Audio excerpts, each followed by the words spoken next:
Well, good morning, good Friday morning. Good to see you today, and thank you so much for joining us this morning for this Good Friday edition of the First Baptist Podcast.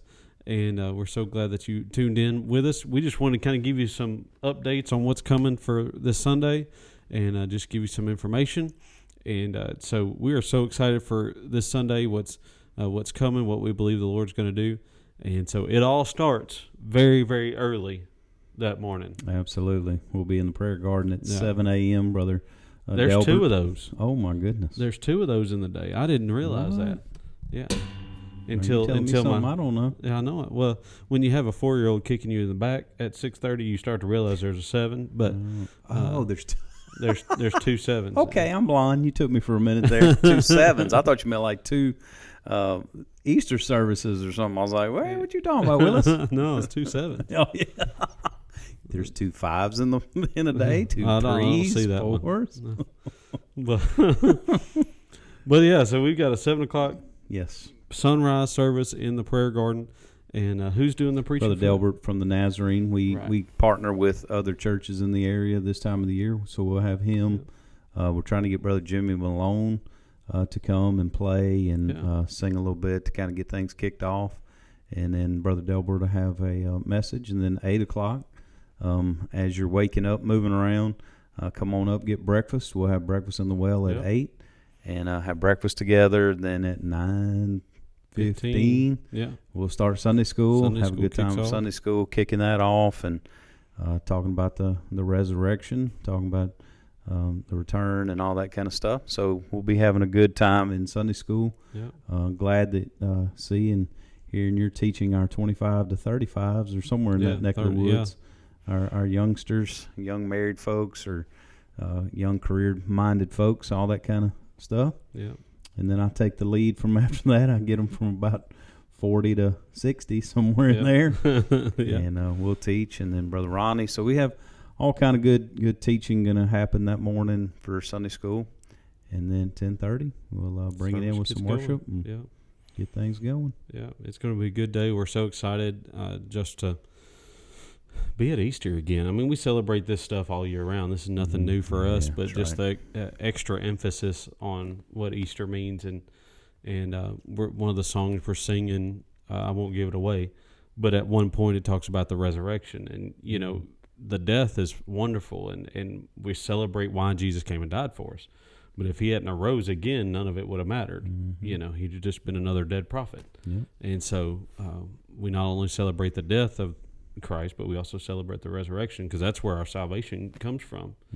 You know, so we're just excited for the day and be able to just even more emphasize what we believe, and Easter's at the core of what we believe. So it's always exciting to be able to do that. And, something that's cool, I think I shared it with you earlier, but I'll share it with everybody. But if you didn't know, we did a massive blitz for Easter. We have banners all up around campus and that are outside campus. But then we sent out, I think, 2,500 postcards to the neighborhood.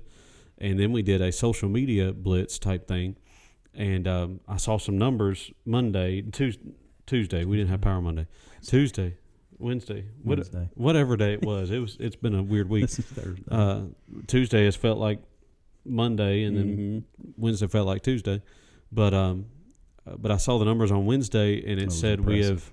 We have our ad for Easter on Facebook has reached 7,500 people, and then 1,200 people have actually clicked on our Facebook page, and then we've had another 150 go to our website just in the past week. And so it's just been really cool to see those kind of numbers of people interested in looking at our church. And so, well, it just tells you and shows you there's different means through all the through all ages. I grew up in a time where it was knocking on doors. You know, you went and handed out paper flyers and invited folks to your Easter service, and then you did newspaper back in the day. Hey, we invite you through the newspaper to come join us at such and such church to be a part of our Easter service. And then now, social media has just really changed things. It's made it pretty much easier for us. I mean, you're sending out 2,500 postcards. Hopefully some of you guys got the postcard, got the invite.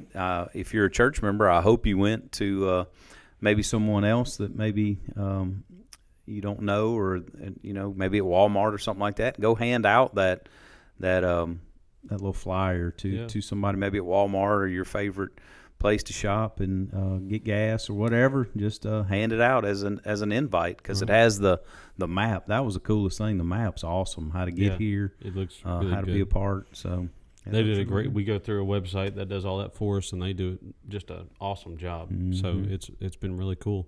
We also just created some new. They're in the foyer where the bulletins sit, but these little square business card like things. But they're just great invite things. It says you're invited, 10:30 Sunday morning type deal, Sunday worship, and on the back of it has some information about the church and everything. And it's really easy. Stick those in your pocket, and when you're out eating or whatever, just leave them with the tip or whatever. Now, I tell people, if you leave them with the tip, you better leave a good tip. You better leave a good tip. Don't put them down. If you're going to leave a little tip, don't leave our card with it. Please don't. Don't tell them that's from us. I was sitting over grinning like a chicken because I was sitting there going, man, I wonder who the brilliant mind of who made those cards. Well, you've got a great worship leader, and he's just smart. And we're humble around here. Very, very humble. We have that song playing all the time around us. And but actually, I can't take credit for it. I got it from another church. I got the idea from some other church, and I just made it for us, specific for us. But we got that, and that's all. We're just good at taking other people's ideas and fix them for us. But that's right. But it's just a very easy way to get accused of it anyway. Yeah, I know. It's just a very easy way to just invite somebody to come to the church, come be a part.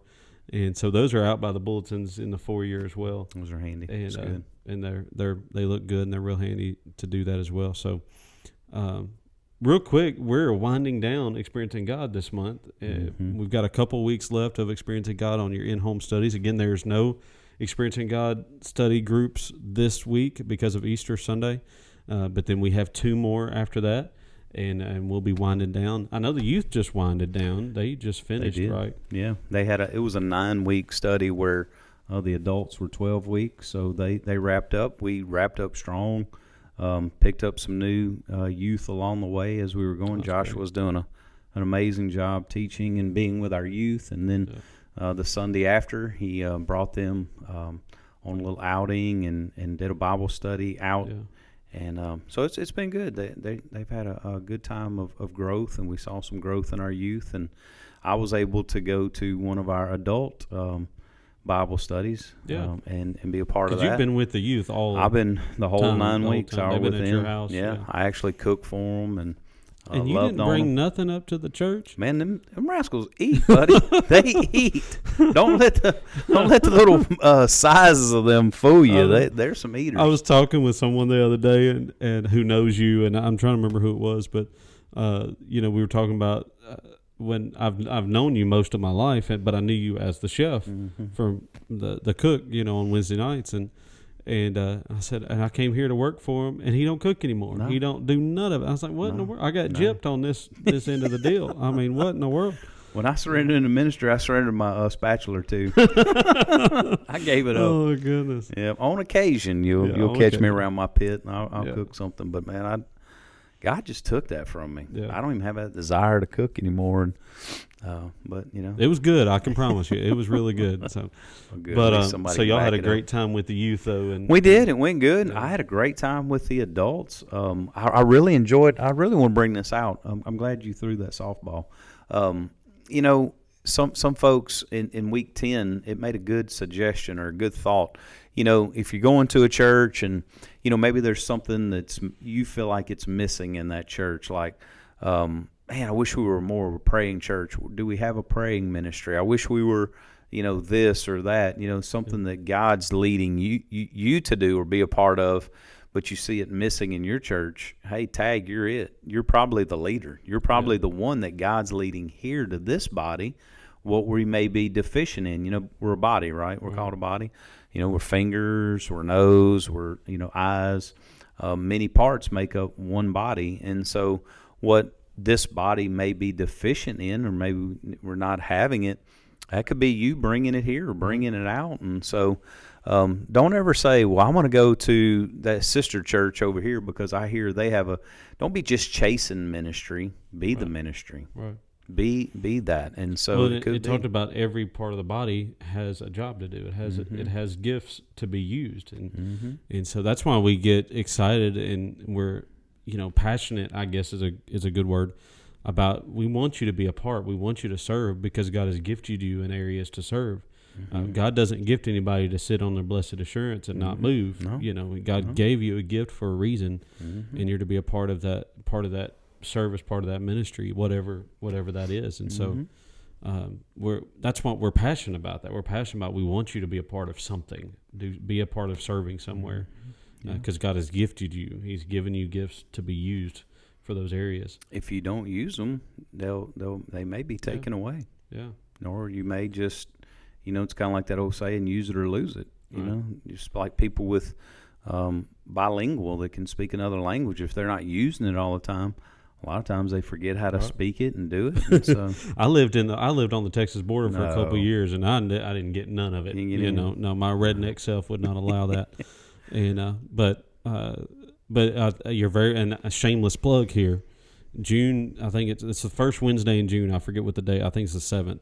But we're having our open house for the choir, and some of the people, they can sing, and they got to come over here and be a part of it. So June, I think it's the 7th, first Wednesday in June. We're having our open house, so we want you to come be a part. There you go.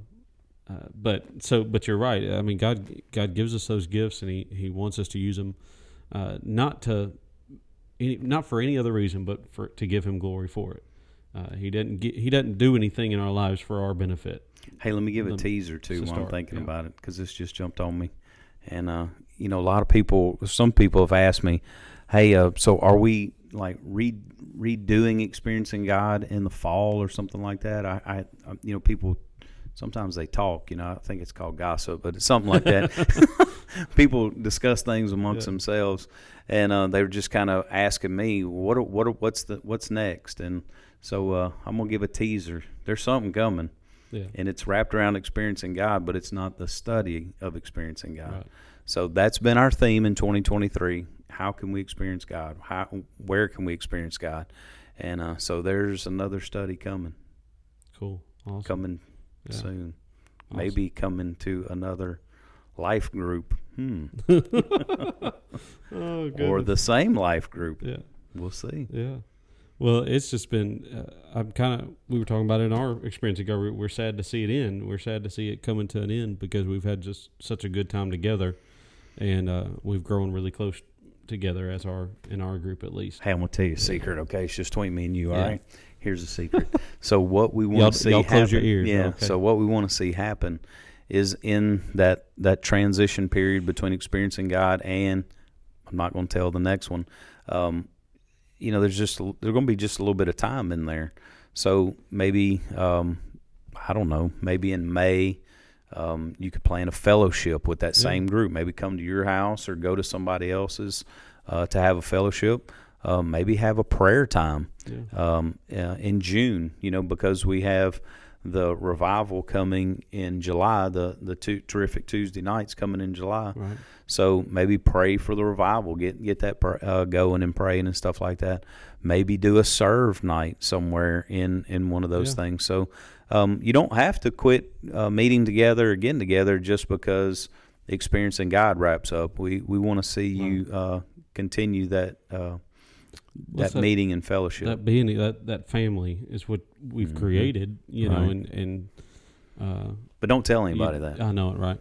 And but you want to be able to keep doing stuff. You've grown so much together in the past, couple months that you don't want to give that up. That's right. And so, but don't have to. But this study will come to an end at some point. It will. But so we've got another couple of weeks. So basically, in 3 weeks it'll end. We've only got 2 more weeks of April at-home 30th stuff. Big celebration. And time. April 30th, we're having a big celebration service to kind of close out Experiencing God. Again, that's just the study. Experiencing God is the theme for the year, but the study of Experiencing God will end, and then we'll have a big celebration on April 30th. And kind of brings me to this point of we need people that want to give testimonies. If the Lord has spoken to your heart, and moved on you through this time, and you want to share that, I want to see you. I want you to come tell your story. Well, this is our invitation for you to come do that. Yeah, we don't know each story. Right. We're inviting you, though, to we bring don't know what story. all God's done in your life. That's right. And so we want you to be able to tell your story and give your testimony of it. And I did a video yesterday of a lady who's given her testimony from experiencing God. And so, awesome. But we want as many as we can. We don't want you to let me encourage you, don't be scared to come do it because it's on video. Mm-hmm. Just come give your testimony and come share what the Lord's done on your heart. We have 2 youth that are going to. Yeah, we've got some youth going to do it too. And so we just want you to come share what God's been doing in your life and on your heart, and be able to share that with the rest of the church. And that makes an impact. That's about, your testimony is powerful. And so, what's that old song? Hide it under a bushel? No, you got to shine. You got to shine. You got to tell it. So tell like some scripture. I think it's some scripture says. Yeah, somewhere. and so please come let me know if you'd like to be a part of that, or call the church office, and we'll get you scheduled with a time that you can come and do that. And but again, we just want you to be able to share your story with the church body, and just share what God's been doing on your heart. And so it doesn't have to be long. This is not a sermonette. Some people have asked me how long it needs to be, and you could be 2 minutes and be just fine. 3 would be great. 2 to 3 is perfect. And so it doesn't have to be long. Don't feel like you got to write out a whole thing. Just come share what the Lord's been doing on your heart, and we'll go from there. So, but I'm excited for that service too. It's going to be good. Be great. And then real quick before we close out, okay. May 7th, which is the first Sunday in May, is our Senior Adult Emphasis Day. It's gonna be good. And Dr. James Hill, former pastor of this church for 30 years or somewhat that long, is going to be here to preach that morning. And he's doing a lunch after that service. And then that night there will be another Senior Adult Fellowship with Brother James that night as well. But also Dr. Fred Gilbert, who's my mentor, and both of us have known him for years and years. He's coming to lead the music that morning as well. And he's came here. And he's been here before. He came and did a revival for us here. And so it's going to be a great day as well. There's just a lot of good things going on. And the schedule doesn't get any lighter. It just keeps getting busy and busy. But it's good stuff. And the Preston Condra is going to be coming in June. And so there's a lot of cool things going on. And so we're excited to keep sharing them with you. And we're sorry this podcast was late. We meant to get one out for a couple of weeks now. We've been talking about it and just hadn't been able to sit down and do it. But we're going to be getting that information out to you as quick as we can about the events coming up. So again, we're so excited for Easter coming this Sunday. Come ready to go. Come prayed up, and come ready to worship together. And let me encourage you, if you wait till Sunday to worship, you're late. Worship all week long. Be ready. And by Sunday, it's just an overflow of what God's been doing on your heart all week long. So we hope to see you there. Hope to just come be a part of it all. Again, breakfast starts at 8, sunrise service at 7, breakfast at 8, Sunday school 9:15, and then service at 10:30. And it's just going to be a great, great morning. So we hope to see you. Any last words? Happy Easter. Happy Easter, Good Friday to you, and we'll see you Sunday. We love you.